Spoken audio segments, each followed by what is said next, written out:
Police tasers, a safer alternative to handguns or a new way to torture and kill people. I'm Breean, Chief Catalyst at the Center for Justice, sharing a few thoughts with you about the most controversial weapon in police arsenals, the electric taser. Of course, the answer to the question of whether tasers are safe depends on how they are used. Because they are relatively new in the field, we find that many police departments have not yet created policies and training that will protect citizens and the officers who use tasers. First, the basics. A taser is a handheld gun-like device that shoots out two metal darts attached to trailing wires. The darts penetrate the clothing and then the flesh of the target.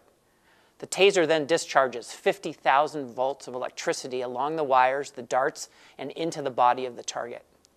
The shock of this much electricity spasms the person's muscles, causing paralysis for 5 to 7 seconds. The tasered person is aware and experiences pain, but cannot move. Standing targets collapse without any ability to break a fall. According to the manufacturer, the chance of serious injury from a single shock is small, assuming the person's heart is healthy enough to survive the 50,000 volts and there's no injury while falling. Tasers were originally intended to provide police an alternative to shooting a gun at an armed and threatening suspect. The theory held that 50,000 volts posed far less risk than a hail of bullets and disarmed a suspect just as effectively.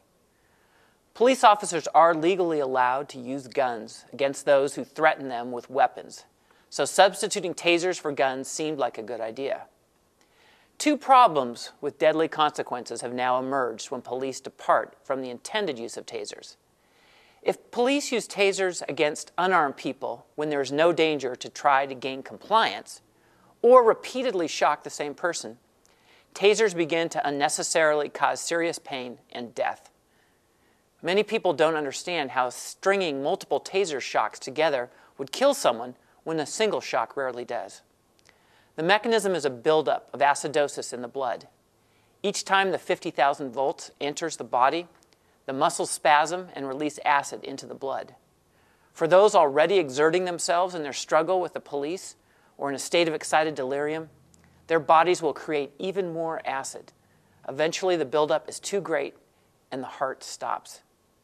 Of course, a single shock can kill an already medically fragile person or someone in danger of a secondary fall. Police have tasered people standing on a bridge or a window ledge or even holding a small baby, all of which resulted in secondary injury or death. As police expand their use of tasers in non-weapon situations, more people will likely die and thousands of people will experience the unnecessary torture of 50,000 volt shocks. Videos now abound on YouTube documenting police torturing citizens with unnecessary taserings, and Amnesty International has documented more than 300 deaths caused by tasers. These will only multiply until police departments enact new policies and training that limit taser use to life-threatening situations and ban multiple taserings unless the suspect continues to aim a weapon at an officer.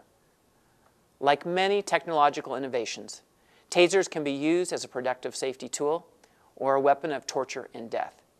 It is up to us as citizens to insist that the law enforcement officers that work for us use tasers in the limited manner for which they were intended, to disarm a suspect threatening a life without the damage of a bullet. Anything more is unjustified torture and death that is not consistent with democracy or public safety. If you want to learn more about tasers and police practices in a democracy, visit our website at www.cforjustice.org. I am Breean. Thanks for working with us to change things for good.